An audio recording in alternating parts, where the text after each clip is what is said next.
Mori, Rabbi, Moronon, Rabbonon, teure, herzige Jiden. Keinem Kol, a persönlichen Moment. Oi, Signe, die Deule, Rosh Yeshivas, willigen, zu anerkennen mir als ein Talmud, nämlich es Sohn, mit der größten Stolz, und als ein Schuss für mein Leben.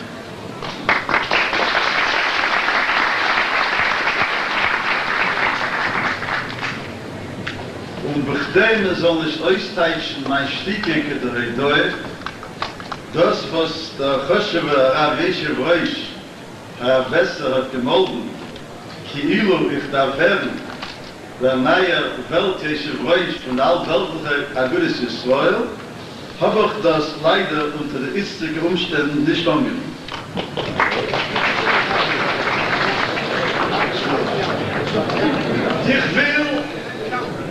Ich will ausdrücken, als Shever bei Doi zum Beine schreiben. Als bereit Chazdoi hat gestanden unser Dorf, Gedeile Yisrael, Shemipihem anu Chayim, und was weisen uns der Weg, so Hashem Yisbar, sie geben gesund und Koyach, weiter zu führen, ad Bias Gott.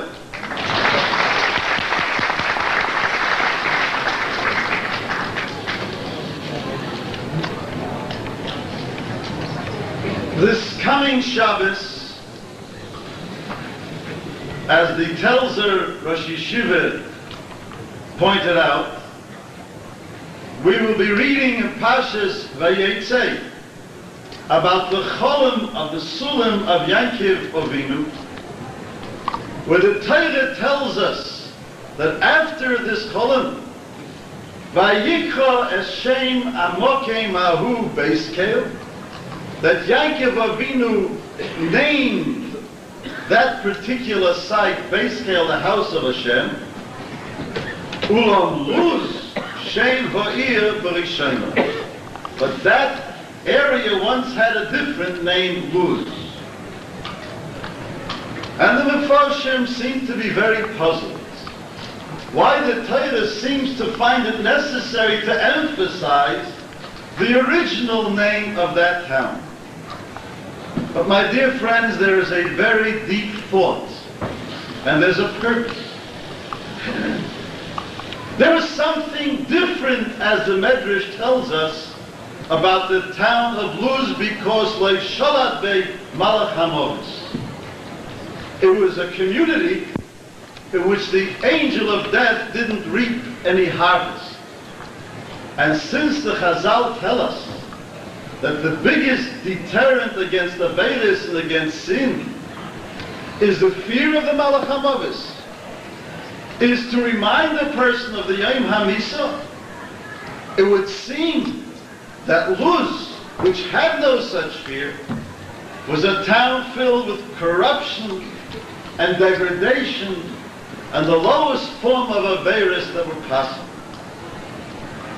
Yankiv Avinu, who had just experienced on that particular site how one can climb up to Shemayim, to heaven,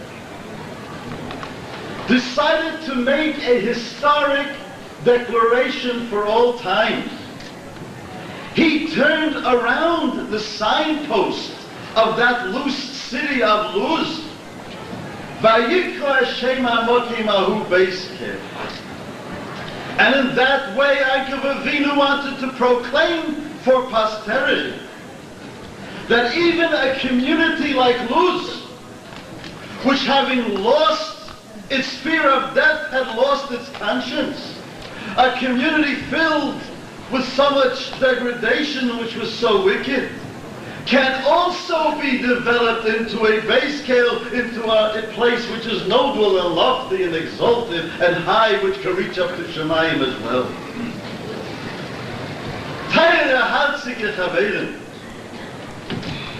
The Agudas Yisrael movement adopted this task of Yankov Avinu to change the signposts of the entire Jewish world from Luz into Beis Kale. A Jewish world which, despite the fact that we had faced the Malach HaMavis so many times, but because by Yisarvu Bagoyim we began to lose, so many of us, the fear of HaKadosh Baruch Hu, and as slowly we became losers in this confrontation with the dazzle of modern society. To this world, Agudas Yisrael proclaimed, we are a people whose destiny is determined by HaKadosh Baruch Hu himself. We are a people not ruled by all the laws of history and the fate of other nations, but ours is a meta-history which draws its sustenance from Maimon Har-Sinai. And Agudas Yisrael proclaimed to the world our unshakable faith in the Nitzrius of Klal Yisrael, and our determination to work with every fiber of our body and our heart and our soul to turn the tide around in our belief that Klal Yisrael can and will once again become an Am Hashem and an Am HaTorah.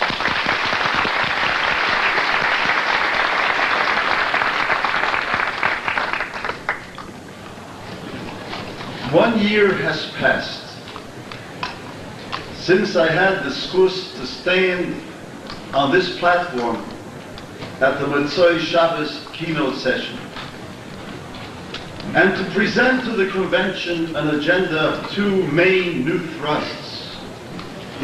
One, about opening our arms to welcome our Jewish brothers and sisters who are coming to this country from Soviet Russia. Since that evening, more than 24,000 Jews have come here from behind the communist curtain, of which 10,000 have come to New York City. There's so much that has been spoken about at this convention about the lethargy and the apathy and sometimes the negativism with which we have approached this responsibility. One Russian Jew told me, in Russia, we could never forget we're Jews. The government and our neighbors wouldn't let us.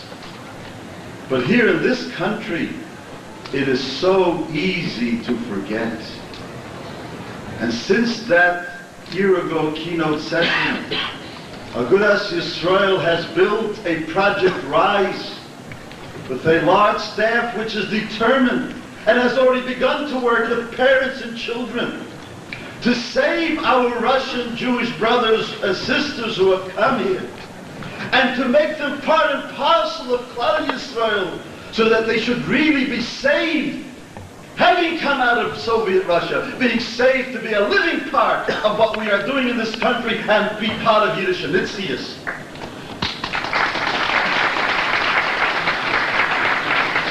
And a year ago, and from this platform, we spoke about building bridges with our Sephardic brothers. Little did we dream that only a few days after our convention at that time, the revolution in Iran would explode. And then no longer are we talking about theoretical, ideological paper bridges. We evolved a working partnership between the Sephardim and the Ashkenazim within the framework of Agudas Yisrael, which Baruch Hashem has saved many hundreds of these young children to be part of Klal Yisrael.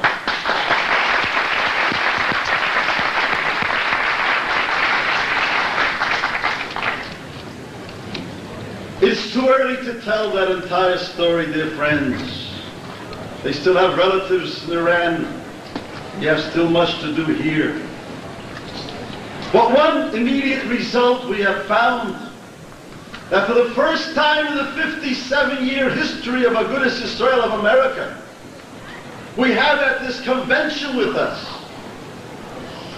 a number of Sephardic Rabbanim and Sephardic Jews, and Be'ezras Hashem, we will see to it that for the benefit of both Eidos, this collaboration, this cooperation, this working together, the Kiddush Shem Shemayim will grow and grow.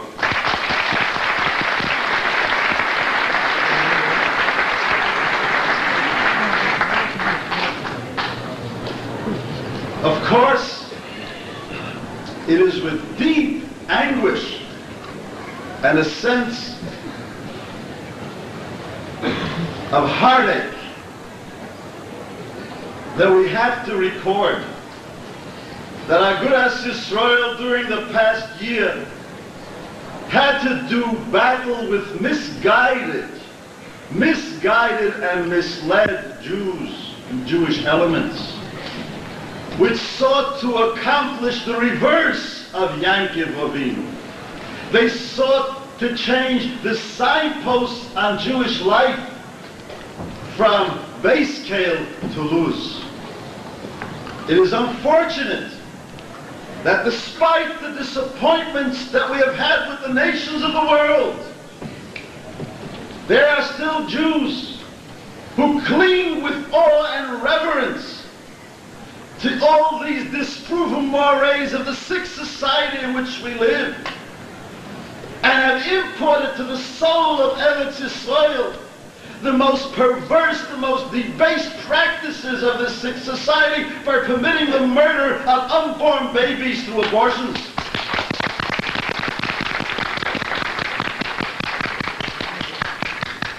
Lest anyone misunderstand us, let me say this clearly. We stand second to none in our deep concern for the safety of the Am HaYoshev B'Tzion. We stand second to none in our sense of unity with all Jews when it comes to the safety and the bitachon, to keep Eretz Yisrael secure and protected from its enemies. But because of our Avos Yisrael, and because of our Avos Eretz Yisrael, we shall not rest until these reprehensible, loathsome, obnoxious practices imported from the Gullus are once and for all put to a halt.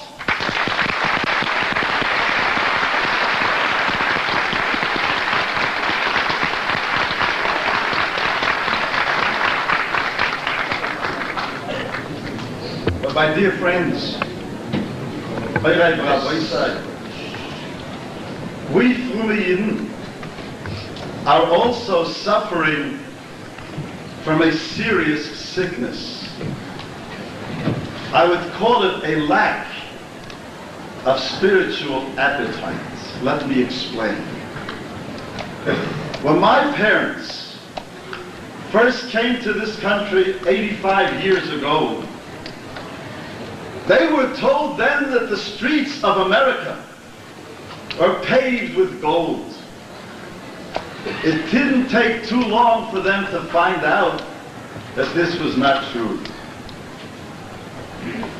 But today, Jewishly speaking, it is true, because the highways of America and the entire Jewish world are filled with golden Yiddish neshamas, with golden opportunities for mitzvahs and ma'asim tovim which sparkle like diamonds, waiting to be picked up, waiting for someone to care. These mind-boggling opportunities to change Jews and the Jewish world around us were unthinkable before. And they exist in every part of the world, in this country, and in Eretz Yisrael, and in Russia, and in South America. But these are times which call for big dimensions. And somehow so many of us still think small. Still think small when it comes to Yiddishkeit. Und erzählt mir, als ein gewisse Eltern pflegen auslernen, die jüdische Kinder, jeder sehen soll gelegt schlafen bei Nacht bei Krishna, als sie sollen sagen, der beinische Leute, Woche, Barzloche, soll kommen auf mein Käpperle. Und als ich von ausgelernt, jüdische Kinder, und einer hat es gesagt, Jeseder, und ist alt geworden, 30 Jahre alt, hat gesagt, Woche, Barzloche, soll kommen auf mein Käpperle. Ist alt geworden, 60 Jahre alt. Hat gesagt, Woche, Barzloche, soll kommen auf mein Käpperle. War 75 Jahre alt, sagt noch als Woche, Barzloche, soll kommen auf mein Käpperle, fragt der Menge Gewalt. Wie lang wirst du noch haben, mein Käpperle? Schon Zeit sollst du haben, mein Kopf. Heilige, wie lang, wenn wir trachten wegen unserer Sogis, was wir da aufgetan für Jüdischkeit, haben wir noch als ein Käpperle. Beim Katniss der Meuchel. Es ist schon Zeit, dass wir so haben, mein Kopf. Es ist schon Zeit, dass wir so unternehmen. Und die meisten, welche der Scheuer möglich und welche das Stoche fordert von uns. Agudah Israel of America, dear friends, has during the last few years sought to change the reach of Chuma Yidden. First by creating in this country the largest and most effective machinery that Klal Yisrael ever had since this country was discovered. Close to 200 people amongst the many Bnei Torah working in every area of Jewish concern with Torah devotion.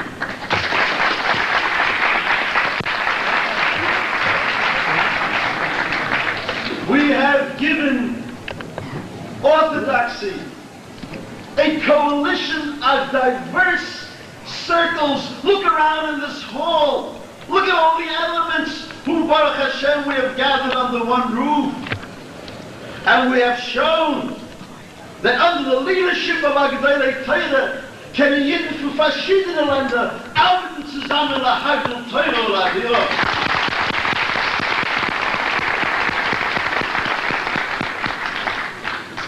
And this new Torah Harabim has created a new mood, a new spirit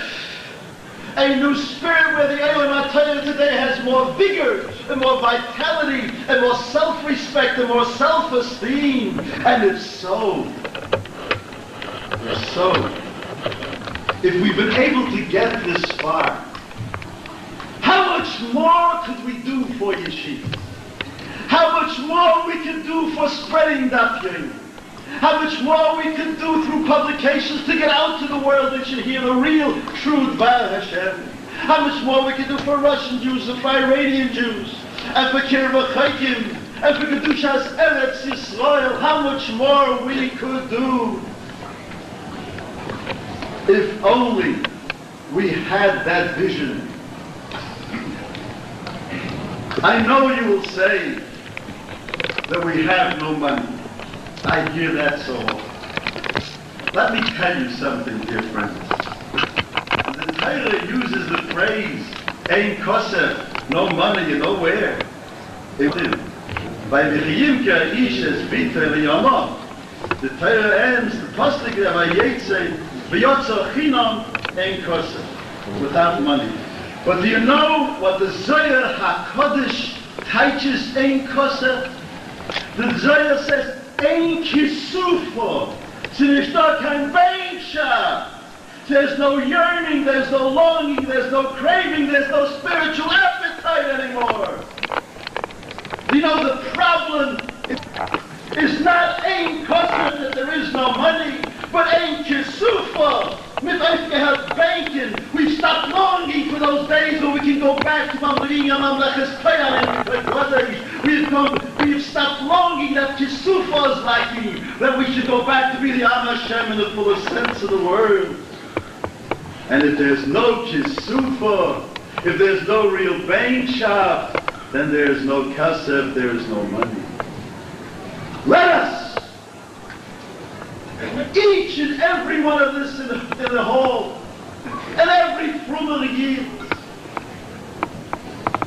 Let us determine that we will restore that old Neshama, that Kisufa, that Bencha, to rebuild the shattered fragments of Klal Yisrael. Now is the time. This can be done. Because Agudas Yisrael, under the leadership of the Gedolei HaTorah, has built the machinery through which this can be built. Now is the time this must be done. Because every day that goes by, we're one step behind in meeting these challenges of history. And let us show with your help, Be'ezus Hashem, that now it is the time that this will be done, because together we will rebuild this desert into a base scale, into a flourishing, Torah-oriented, Torah-learning, Torah-living Klal Yisrael, the Kadesh Shem Shemayim Torah.